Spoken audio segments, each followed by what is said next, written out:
8. mál á dagskrá þurfum að leggja fram fundargerðir borgarráðs frá því 3. nóvember, fundargerðir borgarráðs frá því 10. nóvember.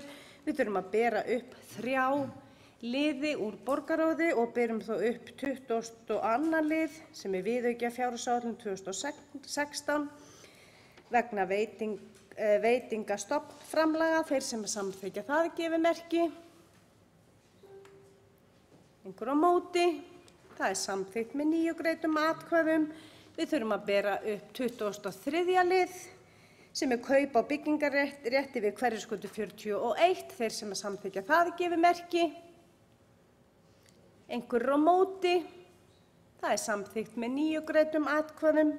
Og að lokin þurfum að bera upp 24. lið sem viðauki við fjárhagsáætlun vegna kaupa á byggingarrétti við Hverfisgötu 41. Þeir sem samþykkja það gefi merki. Einhver á móti. Það samþykkt með 9 greiddum atkvæðum. Við göngum til 9. dagskrár.